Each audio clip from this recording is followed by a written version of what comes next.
Raising capital is hard, but try raising capital to the tune of over $300 million during the dot-com bust, the Great Recession, and post-COVID. Well, that's what Chris Gladwin did, and did extremely well. He sold his last company for $1.4 billion to IBM in 2015, and Chris goes on to share how, even with a killer track record, he's still got hundreds of no's from investors for his latest venture, Ocean, where they just recently closed $120 million in fresh capital. Chris is an incredibly humble person, and I'm grateful for him to be on the show and have a great conversation that I feel every entrepreneur should listen to on how to navigate raising capital in some of the most difficult environments and still be able to deliver success. Welcome to the show, Chris. It's great to be here, Jason. Look forward to the conversation. Yeah, likewise. And I think you have a lot to share to our audience, and you've seen multiple market cycles. You've raised capital in all of them, and I think you're going to have some valuable insights to share. And just to kind of jump right in and call it for what it is, yeah, you're a serial entrepreneur. You've had success. You've made it. Why are you doing it again, and what compelled you to do it again and start Ocean? Well, it's not just me. There's, I think, 45 of us who are employees from the last company at this company. There's even a few from the company before that at this company. A lot of the investors are the same. A lot of the customers are the same. And, it's kind of like we're a team. And, the funnest thing you can do is like play, it's like playing a sport as a team. And it's a lot of fun. And it's just very satisfying. I'm on a day-to-day basis. It can be a bit of a grind, but overall, it's really satisfying. I also feel that this ability to create value and wealth is really a social good. It's the thing that leads to civic contributions and changes people's lives. And it's what I know how to do. It's what I've trained my whole life to do. And I feel like this is my purpose, to do this kind of work. No, it's great to hear. And it's not often that you get to hear these success stories of, the teams kind of sticking through and staying with the company. So to give the audience a little bit of color, tell them a little bit about your background from, music now to, where you are today with Ocean.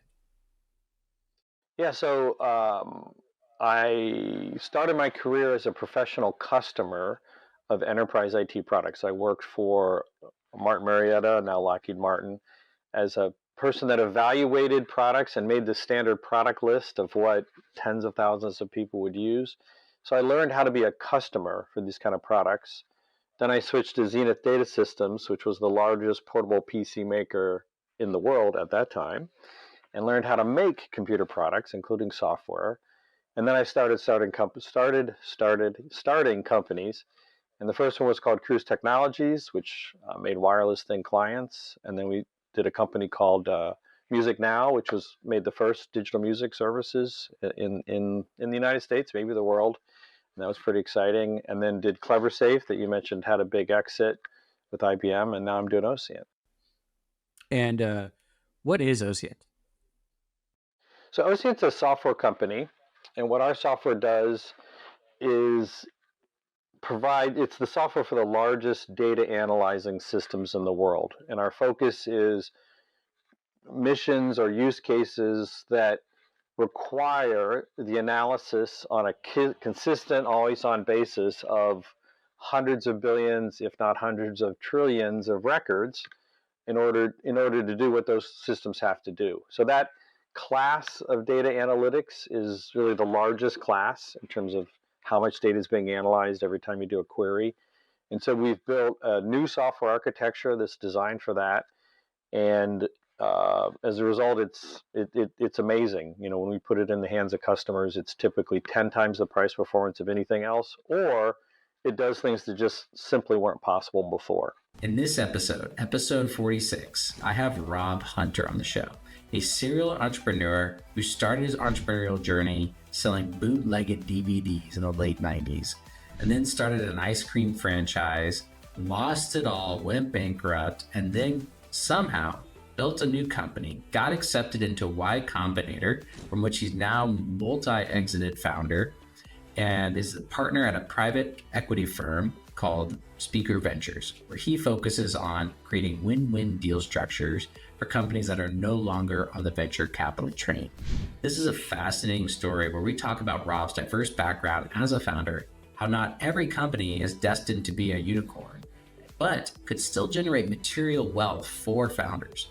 He shares what it's like not being able to raise venture capital with a growing business doing over $1 billion in annual recurring revenue, but is suddenly able to raise capital overnight with just a pitch deck for his new company. We joke about the realities of being a venture-backed startup and the alternatives to venture capital money that are available but often not talked about.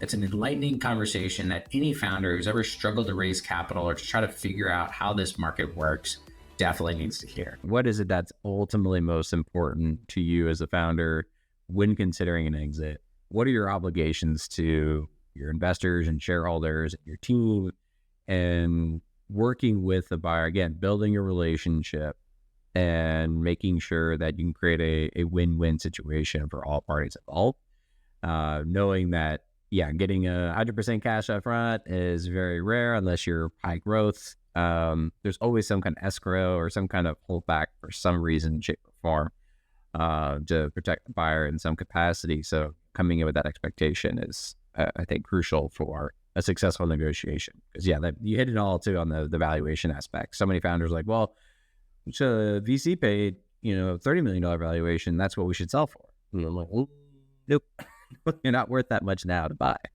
That's for sure. Well, and I think we want to move founders away from this idea of like zero-sum game on price being the only lever, right? Build that relationship with your buyer, have conversations about what you actually want and what you actually value. And there are so many different levers you can plug and pull and tweak and shove to come up with something that actually finds value and finds, alignment on, well, okay, I think this is actually going to go really well. And so if it does, then maybe an earnout is a component of it. Or I have some concerns about the viability of this specific, channel partner. And so we can tie a portion of the compensation of the deal to the further existence of that channel partner. Oh, I want to still hold equity. Okay, well, that's possible. You want it to be preferred equity where the principal's guaranteed. You want it to be common equity where the upside is perhaps more. Like there are literally an infinite number of different things you can negotiate aside from just the sticker price of the deal. And the other thing to mention, and this is kind of back to basics a little bit, but if you can believe it, Jason, I have the odd founder where they've raised $2 million on a $12 million cap safe, and they think, oh well, if I sell for $5 million, then my investors get 16 2/3% of the $5 million. It's like, no, guys, your investors have liquidation preferences, and they get their money back first before you get anything. And maybe in the frothy 2021 days, you could say, well, guys, do you mind taking a haircut on this so I can get some?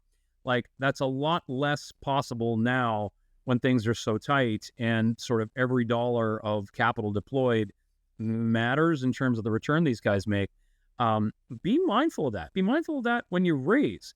I have seen so many founders that went through YC with us build great businesses that probably could have been sold for $5 or $10 million, but they raised $5 or $10 million and spent $5 or $10 million to do it, and are now in a position where their equity is basically like a mortgage underwater. It was my ice cream stores all over again, right? So be really mindful. Well, one thing we did that was helpful, just to back it up a little bit, was I called it outcomes. That was my Excel sheet. And literally every couple of months, I would say, okay, revenue multiple, here's what happens if we sell for 5 million, 10 million, 15, 20, 25, 30. And here's like debt, and here's equity, and here's investors, and here's who converts, and here's who doesn't. And it was this rather detailed waterfall like statement, knowing that, and it honestly, like, I think was a bit of a motivator for us of like breaking down this big goal. It's like, oh, we want to get acquired for 8 figures. Okay, well, how do we get acquired for 8 figures? We get to revenue of 3-4 million. Okay, and then the multiple is this, right? Like that was a very helpful exercise, because it's very daunting to say, well, how do I go get acquired for 8 figures? It's a lot more digestible to say, okay, if I add $5,000 of MRR, like I have for the last 6 months, if I keep doing that for 3 years, then eventually we get to a level where this multiple is sort of more inevitable, right? And so that can be distracting, right? You can be sort of like thinking too small if you are venture backed, if that's where you go. But I don't know. Personally, I found that stuff pretty valuable. Imagine selling your tech startup to Salesforce, not once, but twice, and also being a co-founder of a skincare brand that sells to Procter & Gamble. Well, that's who we have on the show today. Dan Reich, a serial entrepreneur who started his first business in high school selling bouncy balls to becoming a multi-exited founder who has experience raising capital and building bootstrap businesses to successful exits. Dan, welcome to the show. Hey, Jason. Good to be here. Thanks for having me. I'm excited to have you. You have an impressive story of multiple ventures, multiple exits, raising across over a decade of experience. Can you just give the audience a little bit of background on your first kind of entrepreneurial effort and kind of what that's evolved to over the last 15, 20 years? Yeah, certainly. For me, it all started in high school. That's really when I started my first company. What happened was I got really into the internet and technology, tinkering around with AOL and all of the things from that period of time. And this company called eBay popped up. And so I went down a rabbit hole trying to figure out what I could buy and sell. And I ended up buying bouncy balls wholesale off of eBay, and I would bring them to school and I would sell them at retail to my friends. I made a good amount of money. I was selling them out of my backpack and locker. And then eventually I made a good amount of money for a kid in high school. I got tired of doing it. I would give them all away. Created massive chaos in the hallways with bouncy balls flying everywhere. Ended up getting suspended for that. But that was my first foray, or one of them, into, let's call it hustling, for lack of a better word. And a friend of mine saw this and said, wow, Dan, you know this thing called the internet pretty well, what we now call e-commerce in particular. And he said, my dad knows a guy that has urban apparel that he sells also wholesale. Maybe we meet with him, and maybe there's a world in which you can do what you did with bouncy balls, sell them, but we can use him as a partner to get the product. And so I said, sure, let's go take a trip to meet with him. And we sat down with him, and that was the conversation. He's like, look, I've got all of this product. I know how to do fulfillment and drop shipping. What I don't know how to do is that internet thing, but you do. Why don't you build a website and you deal with all of the sales and marketing, and I'll handle the rest. It's like, great. So off we went.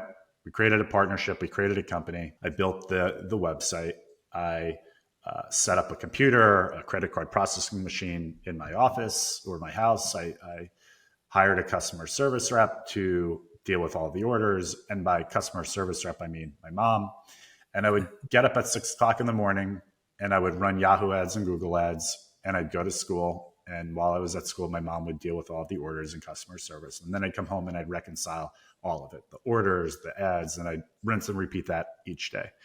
And it was going really, really well until we started getting a bunch of customer complaints and issues. The customer complaints kept coming in, to the point at which I remember getting one very specific customer complaint that was pretty much like a death threat. So at that point, I was like, okay, this isn't working. I'm going to shut the business down. So we shut the business down, and I lost I should say my parents lost like $2,000 that they invested in that company.